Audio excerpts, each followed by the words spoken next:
Hey there, Agile Llamas. Welcome to another episode of Agile Bytes, the podcast sponsored by Integrity Inspired Solutions, where we're building software in an agile manner day in and day out. For all of our TikTok fans out there, I want to do something that was a big TikTok trend at least a few years ago. I don't know that very many people are still doing it, but it's put a finger down, right? So I want you to go ahead and put your hand up, put all your 5 fingers up. Put a finger down if everyone on your software development team is pressured to get stuff off their plate as fast as possible. Put a finger down if there is some person or group of persons who is situated toward the end of the software development process who is responsible for quality control. Okay, maybe QA or testing or whatever. Okay, there's some group or persons who sits in the process who's responsible for that specific thing. Put a finger down if this arrangement has caused kind of an ad hoc belief that people should just get their work done and get it done as quickly as possible because someone else is going to handle the quality issues. Put a finger down if these people who are responsible for quality control find themselves with a very short window to do their quality control, and most of that window is spent just getting the thing to work in the first place. And then finally, put a finger down if when these people find defects and they bring them upstream becomes irritated because they are under pressure to get a new set of things out the door as fast as possible. How many fingers have you still got holding up? One? None? Fact is, there are a lot of organizations that work this way. You have a QA person or department, or they might not call them that, but that's what they're called in a lot of places, that sort of performs that testing quality control function at the end of the process. Well, there's so much pressure for people to move things as quickly as possible that people are just throwing things over the fence. You know, coders, they get code, and as soon as on their machine, they get some green light that says things are working, they pop it over the fence to QA. And now QA is spending most of their time not testing edge cases, not coming up with new and innovative ways users might break the software that we haven't thought of. They're just trying to get the thing to work. And then they come back to the developers or whoever got the requirements and they need things adjusted. Well, now those people have moved on, and they're trying to get the next set of things out the door. And now we have this sort of contentious relationship because QA needs them to fix defects. These people don't have time. They've moved on to other things. And then we get into arguments about, is this a defect really? Or should we do this just because QA said, or should we keep pushing it through? And all kinds of complications come from this arrangement. It's very, very common. And if your software development line doesn't look like this, you should congratulate yourself, because I work with a lot of organizations, and this picture, to some degree or another, obtains in a lot of the places that I work with. So today, I want to talk to you about a topic that was requested by a good friend of the podcast, Callie Firemon, and it's basically the idea that quality is a team sport. That quality is everyone's job. It is something that we bake into the beginning of the process and is something that accompanies us throughout the production cycle. It's not just something that is the responsibility of a certain person or group of people towards the end of the production cycle. So from a mindset standpoint, I think all of us would probably at least give lip service to that being true. I mean, you talk to your software developers, do you think quality is your job as well? And they would probably say yes. Do you think it's important that you are releasing a quality product? Yes, of course we do. We all say that. We might argue how deeply that mindset has actually set in or not, but I think most people are at least on board with the idea that everyone on the team should be thinking about quality and doing a high quality job. But what does that actually look like when we look at the reality and we see people just throwing stuff over the fence hoping that QA catches it? Have we really internalized this in our processes? And so I want to give you a few things to think about as you think about your software development process that can sort of help us think about baking quality in, taking care of it up front, making sure it accompanies us all the way through the process, and that everyone is participating in making sure that we deliver a quality product. So the first idea I'm going to throw out is, do you have explicit policies around when a work item is ready for the next stage of transformation? So just so I can have a default model to talk to you about, let's say that our normal development process is we've got user stories, maybe in a backlog or in a prioritized queue, And we pull those stories. They go through some level of analysis, requirements gathering, shaping, maybe some design work. Maybe business analysts are very heavily involved at this particular stage in the game. And then at some point, we stop doing that. And we say, this is now ready for a developer to start working on. Is there an explicit policy around when that work item is ready for a developer to work on? What that work item needs to include? What information do we need to have? Do we need to have all the acceptance criteria that we can done before a developer starts working on it? Do we need it broken down into all the subtasks before a developer starts working on it? Do we need to have had a team conversation where we all agree that this item has everything we need before we start work on it? What are those policies? Maybe you have policies like that. Maybe you don't. Maybe there are other things you can think of. But I would argue that basically you want to have that, and you want to have that for each stage of the production process. So if we do analysis or design or something at the beginning, we need to have criteria, exit criteria, for when this is ready for the next stage of transformation. Development, the coding work. Do we have standards and criteria for what has to happen before this is ready to get to QA? Some examples of this are we need to have a certain amount of unit test coverage, or we need to have a certain amount of integration test coverage around what we've done.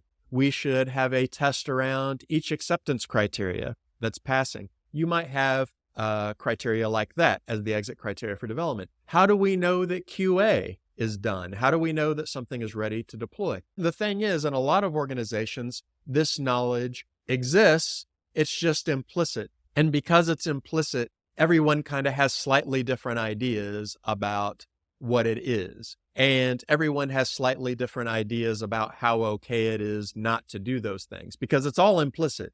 No one has ever said, this is the standard. But what you want is for each of your stages of development, you want to have more or less a checklist. In order for this to be ready for development, this needs to be the case, this needs to be the case, this needs to be the case, this needs to be the case. Basically, a definition of done. So that as far as we know, this card is ready to move to the next stage. In fact, I would go so far to say that your development stage, in order to move out of that, the assumption should be, as far as we know, this is ready for production. As far as the developers know, we could put this in production today and everything would be fine. That's the state that work item needs to be in before it gets to QA, before it gets to testing. So what does that look like? What does that mean? Teams are going to look different in this. Projects are going to look different in this, but have that discussion, have those explicit policies. Think about it like this. If you hired a new business analyst, or you hired a new developer or a new tester, and it's their first day, would they be able to know right away what the expectations were for their work?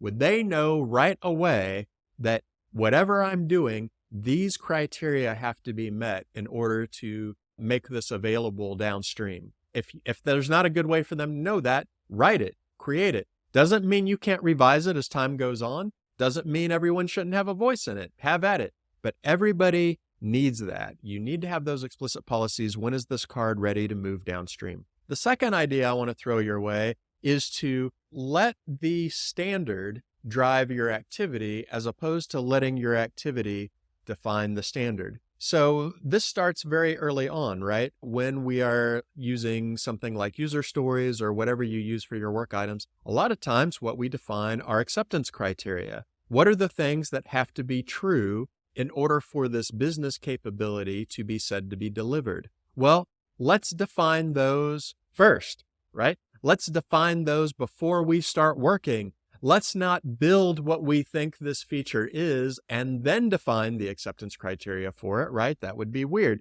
We want to have the acceptance criteria to tell us what has to be true to deliver this capability. And as we define that up front, other pieces can start their work. So for example, let's say I'm in QA. Well, if I'm part of those initial discussions where we're defining the user stories and defining acceptance criteria, and we all walk away from the table with the same idea of what those acceptance criteria are, well, guess what I can do? I can start writing my test scripts. I can start coming up with my testing scenarios, my end-to-end testing scenarios that we're going to do because I already know what the acceptance criteria are. I don't have to wait for developers to finish their code in order for me to create these things. I can go ahead and create them because I have the standard, right? And I can begin defining the standards up front. This is one reason, amongst others, why when we are creating user stories, I like for developers and testers to be there.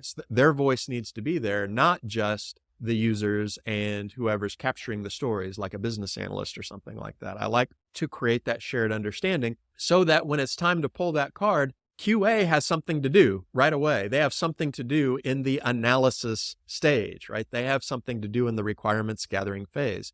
They can begin to create those end-to-end scenarios. I usually tell people when I'm doing TDD workshops that those end-to-end scenarios, those large integration scenarios, are usually the first test that we write. They are the last test to pass because we define the standard up front, and then we do all the work necessary that isn't complete until all those tests are finally passing. I mentioned TDD. This is something your development team can practice. Instead of just writing code and then writing tests around the code that you wrote, write the tests first. What does perfection look like up front? When I was in 4th grade, they made us memorize the capitals of all 50 states in the United States. And so we spent however long memorizing those, and then we took a test. And the test was to write out the capitals of all 50 states. But you know what the teacher didn't do? The teacher didn't hand out a blank sheet of paper and say, everyone write what you think are the capitals of all 50 states, and then I'll write the test after I see what you did. I'll write the test around the results that you produced. They did not do that.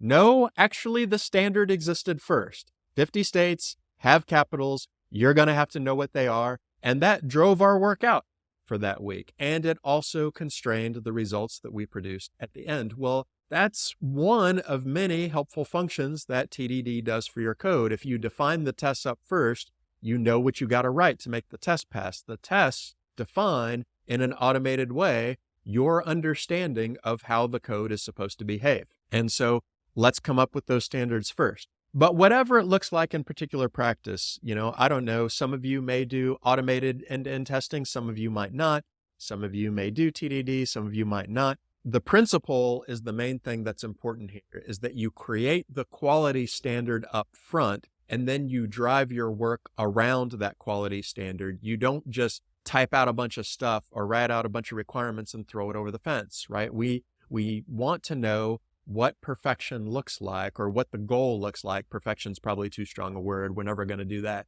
But we want to know what the goal looks like up front so that we can do all of our work to align with that standard, to align with that goal. And every piece of the process can have this, right? A business analyst can have standards for their requirements. Developers can have standards for the code that they write. They can write automated tests up front.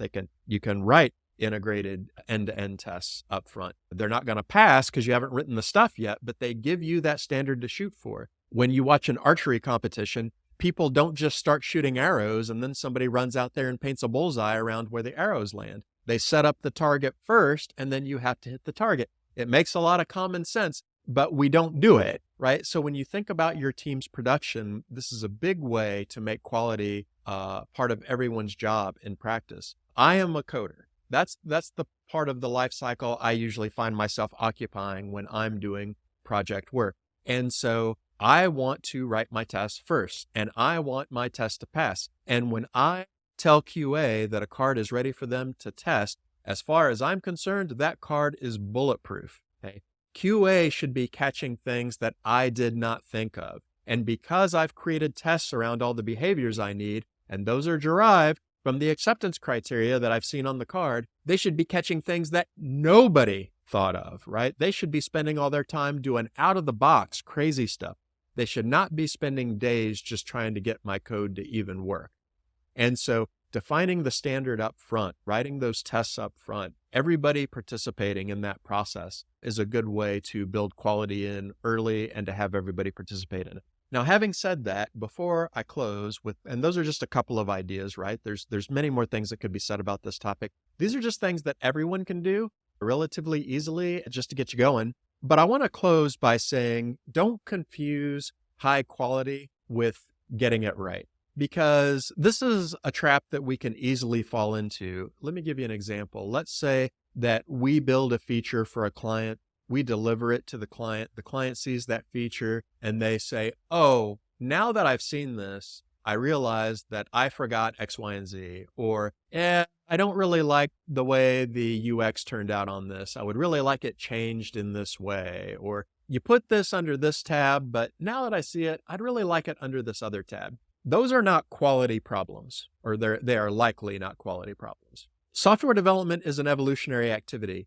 And a lot of people don't really know how to describe what they need until they see something. When we're talking about agile software development, it's usually far, far better to get something in front of someone quickly and get their feedback than to spend weeks and weeks and weeks trying to get everything perfect up front so that we won't get any feedback, right? That's sort of the older, more waterfallish, more big batch way to approach things. The fact is, we've recognized in software development that unless the domain is just super well known and just doesn't change, it's really, really difficult to get the software right up front, to do enough upfront planning that you're going to get rid of the evolutionary side of software. People are going to learn, they're going to see things, they're going to have feedback, you're going to respond to it.